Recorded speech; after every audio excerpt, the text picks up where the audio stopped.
You are listening to Something Rather Than Nothing. Creator and host, Ken Vellante. Editor and producer, Peter Bauer.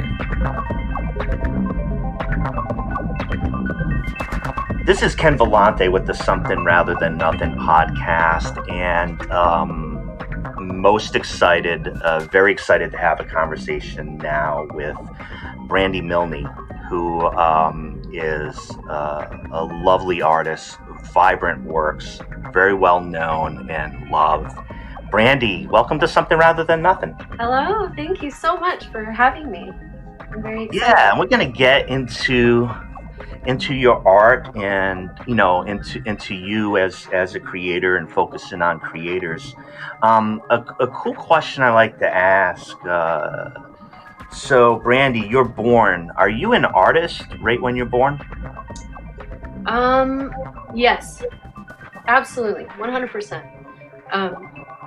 But for me, it took me many years, far too long to feel I deserved to be called an artist, to have that title within myself. Other people said it to me, but I really struggled with attaching that title to myself and feeling worthy of it. But 100%. How long did it take, Brandi, to identity? I'll say, let's see, 40 years. Yeah. That's a long time, right?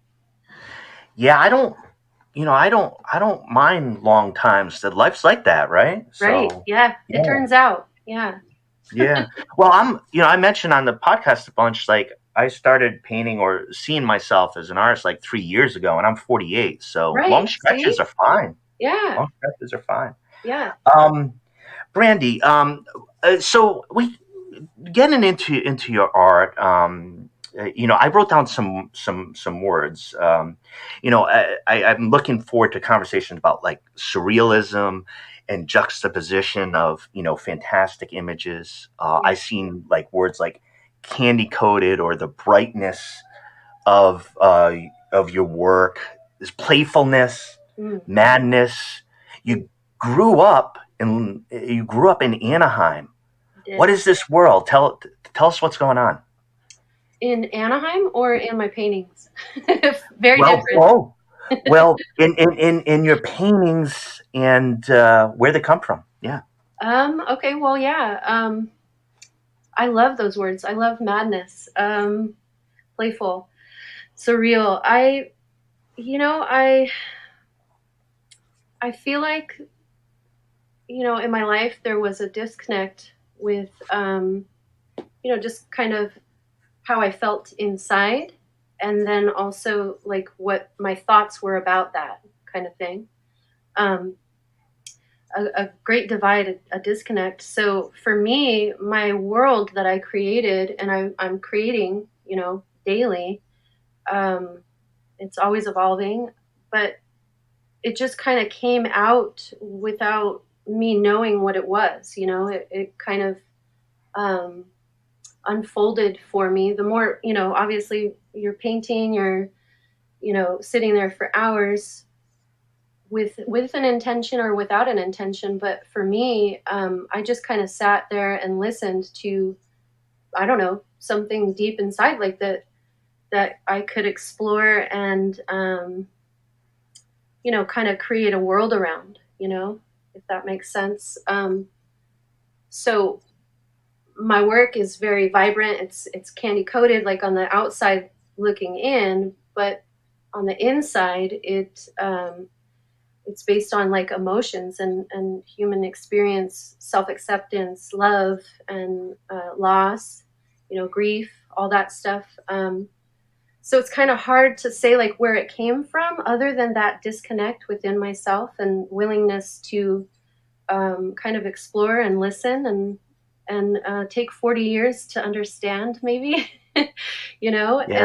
and just be dedicated to it, to myself, I guess, to my expression, Well, yeah, thank you for that. Does that even answer that question? Yeah, it does. Excellent. And and I think the thing is about your dedication to it as an individual creator is, you put that out, and out here, and I'm able to connect to it, and like immediately on the emotional level, I find that it's like, this seems too fun. Like, is this Oh, art? Can I play with this? Is this okay? Like there's this I love whole, that. yeah, like there's a forbidden component to it. I find that, I know the term with, pop surrealism that's used, but there's this Yeah. like great enjoyment that I know that people who love that style and love that art, that they get out of it, that I think other people will be like, I don't know if I'm supposed to look at that. It's too weird. Right, right. Yeah, Yeah. It kind of yeah, evokes like a, um, do I have permission to explore this? Like, like yeah, it is fun and it is fanciful and doesn't make sense, doesn't always come together and make sense, but it's a wild ride if you allow yourself to go in there, yeah. and I enjoy it. wanted to. I wanted to ask, I started to mention, like, some art terms. You think about pop, and that has, and surrealism, and these type of terms. I wanted to delve into a little bit more of, like, say, surrealism and those components, your Mhm. idea of it. But I wanted to ask you, up front, um, what is art? And you talked about your identity and coming to terms with it and then express it. So you're an artist, and you're an incredible artist. Thank you. But what is art for you? What is art? Art. I love this question. Art is expression of the human experience, with no line, like with no boundaries, with just full abandon. Whatever expression you want to take, it comes alive. It comes from you. It comes from somewhere deep inside, even if it doesn't seem that way. It's way deep inside, and things that we don't always have access to. Like I was saying before, um, and and it's kind of hard to like put margins around that kind of thing. Like it is a full expression. It is communication with each other, with um, other humans that are on their own paths. And it's I put into my work a lot of emotion and a lot of deeper thinking, and um, I feel like I communicate that stuff, and people are attracted to it because they are on their own path and they understand within themselves. They so in that it's like I'm expressing what I feel, and then in turn it's communicating with other people and hopefully landing on a place within each of us that understands and come together and understand the struggle of life and the pains and the not just happy stuff. Like my work is, it looks happy, it's vibrant, very colorful and playful, but it isn't always happy. Some of it's really sad and deeply felt. So art is expression. Art is all of us communicating in our own unique ways. I really love your description. I've been, over time, and doing the podcast and Mhm. moving towards 100 episodes. Nice, It's congratulations. Yeah, thank you, thank you. It's very exciting, It is and great guest too. great. But the things I keep hearing are language, communication, Uh-huh. emotions, right? And I'm so deeply interested in that, as somebody, as an artist or somebody trying to express themselves, feeling hampered or inadequate or not being able to communicate in other ways, and Yeah, having a lot of stuff to communicate, and being like, oh crap, I think artists, like, can talk in a different way, and yeah, connecting to that language is transformative. And right. so I loved your description of it. I'm also an organizer, so it sounded like a little bit contagious. And this person's going to talk about it, and this person's going to talk about it. Yeah, So yeah, Yes, totally. I totally agree with that. Art is language. Art is language. And for a lot of us, like you just said about, having a lot to say, but not knowing how to say it, that totally resonates with me. And that's how I found my art is that I just, I didn't know how to say things, in my life, throughout my life. I didn't know how to say, and I kind of hid all that stuff in the art, and that was my first language, if that makes sense, Oh, yeah. Well, so, and we just talk about, what art is. I wanted to ask a follow-up question related to what you said about the role of art, and it's a it's a big question, but is it to communicate? Is it to disrupt? Is it to process? Is it all those things? What is the role the role of art? Role of art. I love that question. I know art is extremely important. And I suppose that art has a different role in everybody's, in everybody's life. Lots of people don't even pay attention to art. They can't feel art, but they need it. They don't know they need it maybe, but the role of art in the world.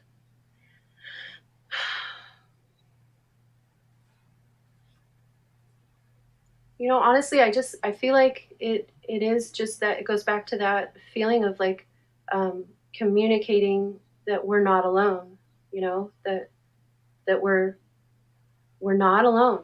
We're all connected, and super important, important in recent times with the pandemic to, if you don't have the discourse, face-to-face discourse, it might be some other, I don't know, what would you call, like, tethers thrown out there to the world. Yeah, right. Exactly. It's funny. I thought when the pandemic hit, I thought, I didn't know where art would go. Galleries were closed and museums and my business, I show in galleries and go to social gatherings, But really, I feel like in my own business, I feel like people reached out more for art, during the pandemic and during the isolation. I feel like I felt a huge support, in my own small place on the earth. It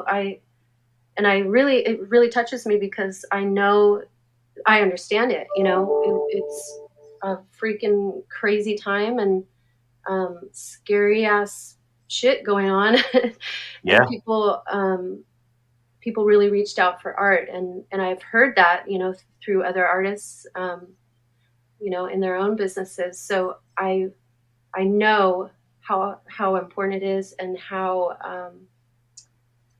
that thing of we're not alone. I'm not alone here. Yeah.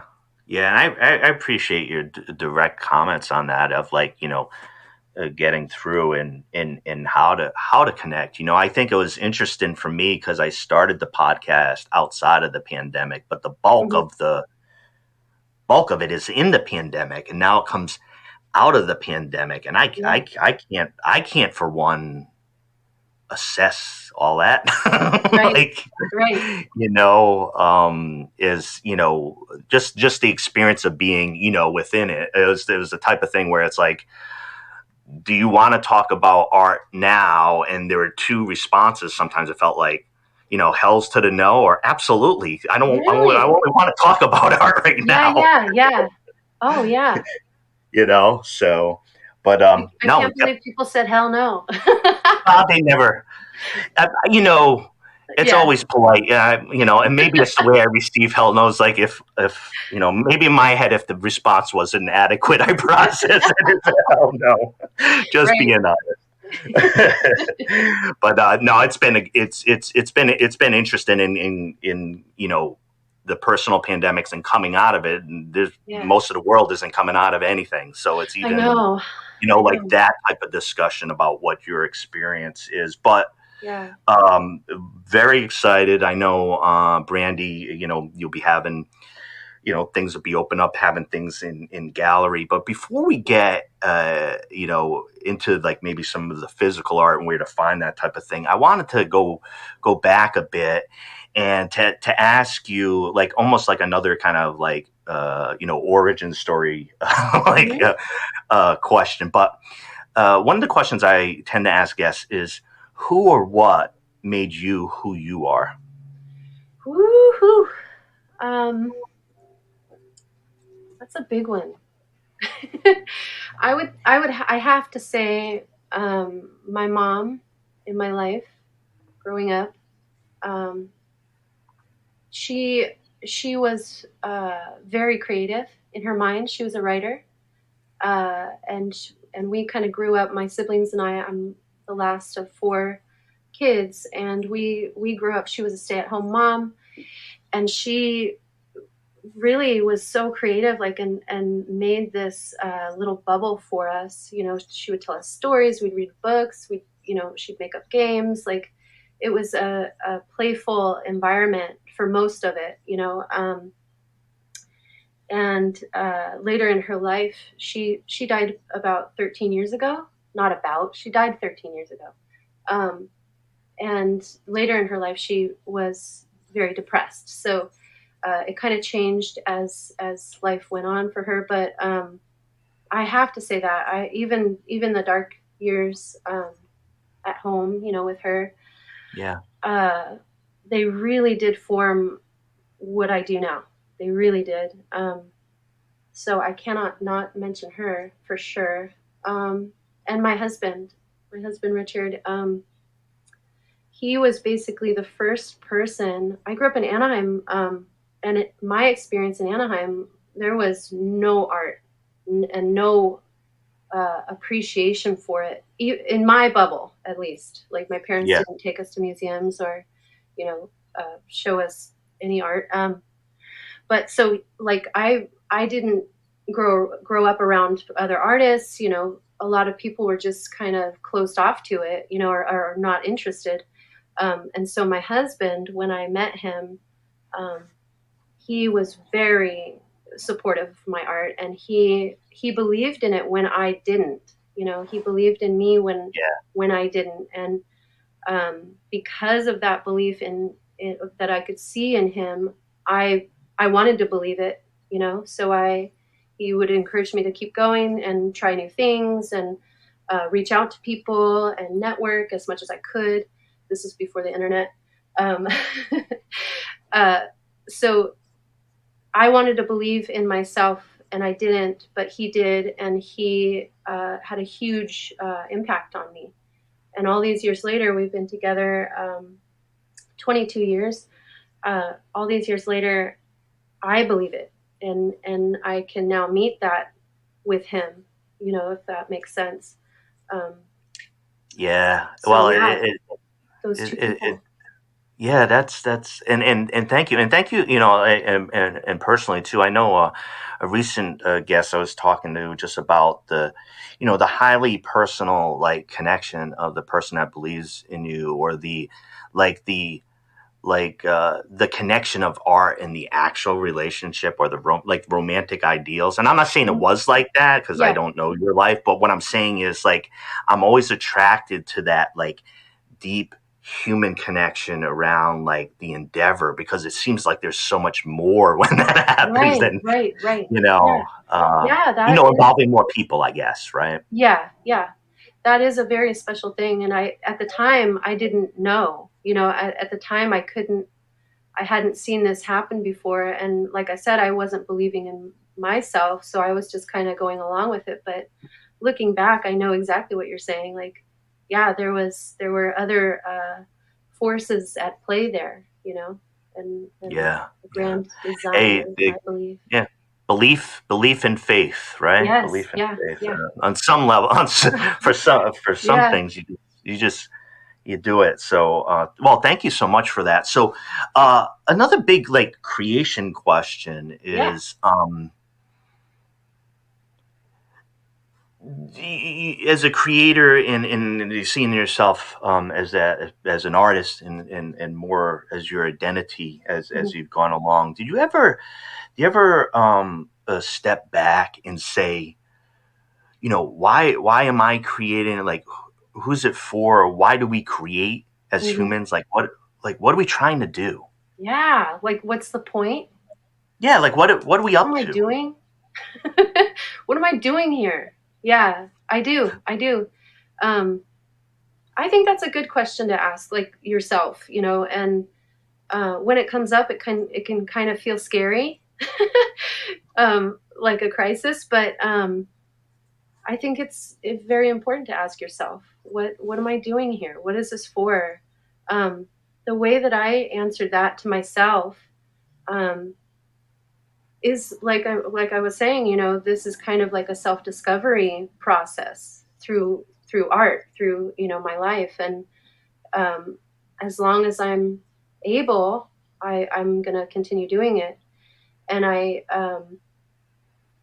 don't know, so the process is for me, the process of all the hours painting, all the thinking, the looking, the searching for inspiration or whatever, that is all for me. And then when I put it into a group show or a solo, like a gallery, or it goes on display somewhere, that does something for other people. That's not for me anymore. Does that, like I have the process, and that is my,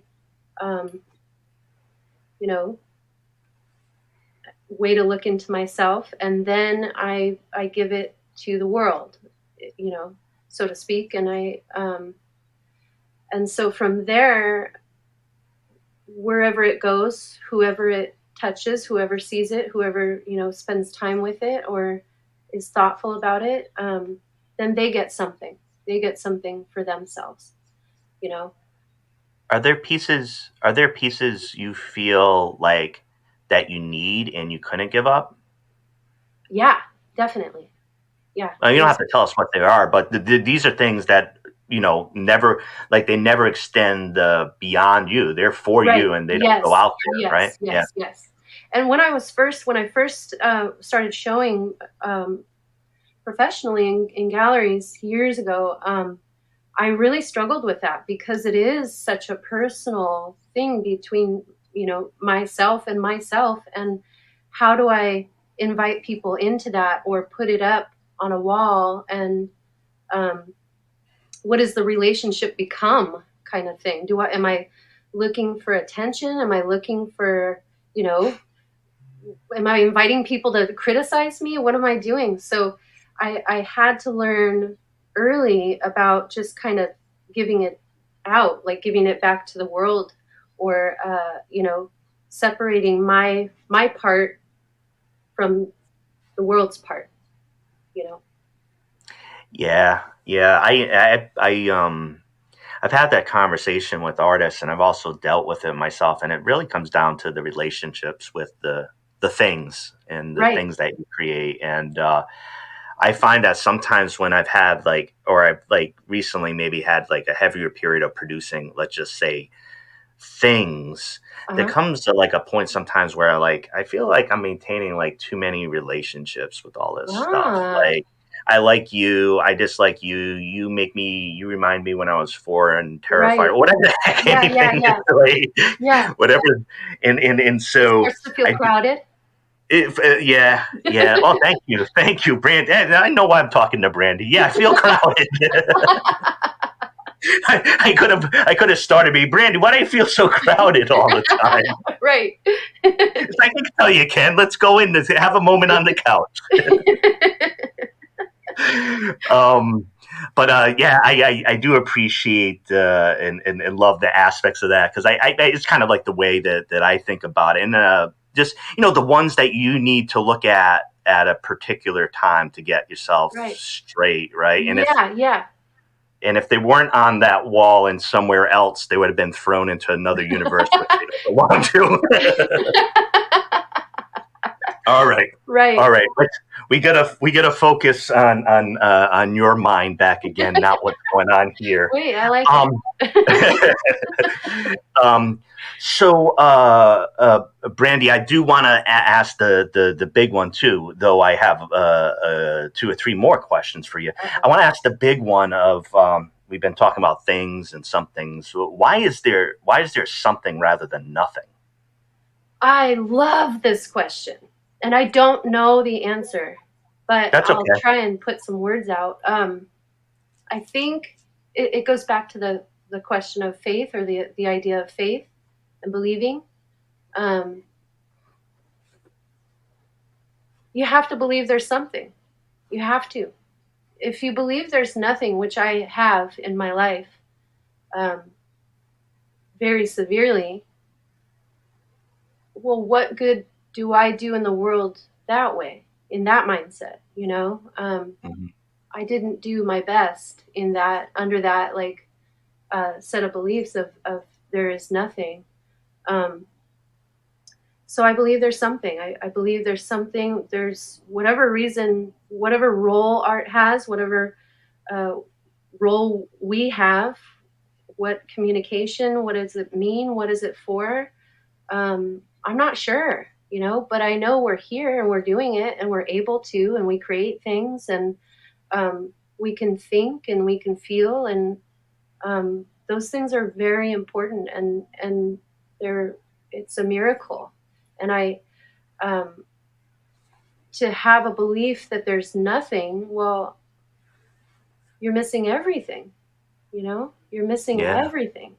If you think about like it could count like sound lame, but if you look at like just a flower, there's lots of them around. You walk by them, you don't pay attention, but if you really do look at that and you think, what is the purpose of this thing? Nobody's going to even see it, but it's beautiful and it's alive and it's giving us something, Yeah. Well, that's It's something. alive. Yeah, it's Alive. giving us life, like Yeah. literally life. Um, well, that's something. That's not nothing, and Yeah. so Uh, that's very yeah. important to believe in something. No, Very. thank you. I appreciate your wonderful answer, and I think about the components of faith too, and like and of course, it's one of the greatest songs ever by George Michael Of for course, me. Faith, definitely. Um, that as well. Hey, Brandi, I'm asking this question a little bit differently nowadays, or opening up the opportunity for you to talk about your work, where to find it. But the first part I wanted to start in is like I'm asking folks now, like in the world, like physically in museums, are there some places, and That people where do can they find my find your work. work, like in the world? Yeah, out in the world right now. I have a painting at Corey Helford Gallery.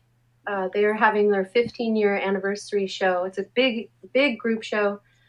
This is the second half. It was so big they cut it in half. And I believe that goes through next month, or maybe half.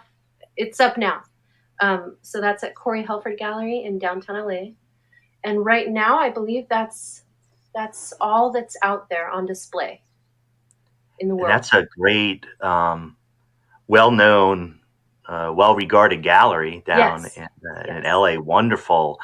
Yeah. And you said a group exhibit as well for people to track down there? Yeah. Yes. Yeah. Yeah. Good.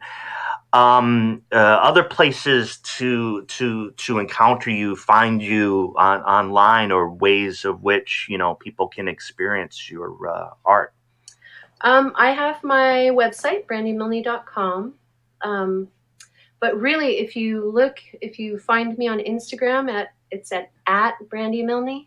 I'm on Instagram, Facebook, and Twitter. And I use Instagram mostly as more of like a daily kind of diary, or just posting stuff in stories, like inspiration, thoughts, silly stuff, kind of like a diary thing. So find me. Yeah. Yeah, and in print and magazines, just to bring them up, I'm a adore Hi Fructose and Yes. Juxtapose, places like that, and I've seen you there, right? Have you been? Yes. Yeah, What was it?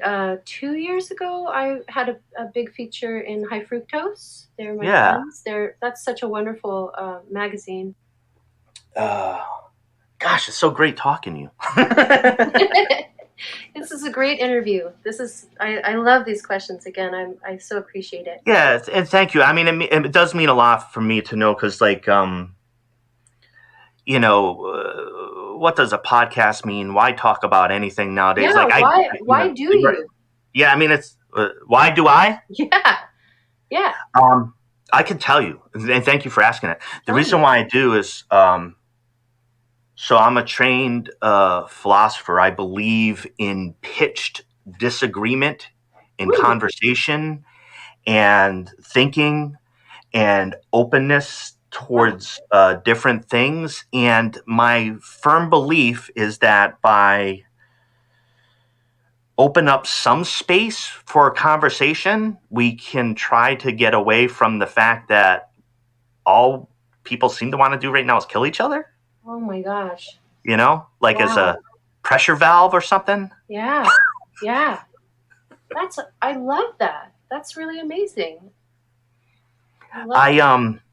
Well, in the space too is I decided that there wouldn't be, it's independent. I can do whatever I want. So I think for folks to come into non-capitalist, non-hierarchical, feminist, inclusive, talking about philosophy, people are reasonably kind of like, what the fuck for a little bit. Right. Yeah. Well, Why do I do it? Right. Thank you. Thank you for doing it. Thank you. Well, there's an episode. There's my episode where I was interviewed. It was an accident because I got on the phone with the guest, the woman who does the voice for the show. Her name's Rachel Lally, and she was a guest of mine. She's from Dublin. She's lovely and wonderful, and she was on with me because we were both going to do an interview with this Irish poet, a friend of hers. He didn't show up, and she was like, "All right, so now I'm going to interview you." So that's how this went on. I'm gonna go back and listen to it. I think it's like in the 60s, like 67 or something like that. And I was probably like, if I was super cagey, which I remember being, you could take me up on it later. Yeah. It's been a great pleasure to talk to Brandi Milne. And Brandi, before we let you go here, I was just wondering if you had anything you just wanted to say to listening audience, something that's on your mind. Well, I want to invite everybody to my next solo exhibition next year. It's at Corey Helford Gallery in downtown LA. The opening night is October 29th, and that's 2022. So I want to invite everybody. Everybody's invited. Please come. Incredible. 2 days before Halloween. Yeah. Yep. 2022. Yep. Brandi Milne, Corey Helford Gallery. I think now some of us feel we can plan for the future a little bit more. And on some of that information, I'm looking to plan for the future as well. Yeah. How exciting. Yes. Brandi Milne, thank you so much for your time. It's been wonderful to meet you and wonderful to have a discussion around like life and creating and living. So I wanted to let you know from my perspective, podcast perspective, being a guest on Something Rather Than Nothing is a great honor for me and for the show. And I wanted to thank you for that. Thank you so much. Thank you for having me and being so thoughtful and open. I really appreciate it. Absolutely. We'll talk soon. Let's make sure we talk soon, Brandi. Yes. Thank you.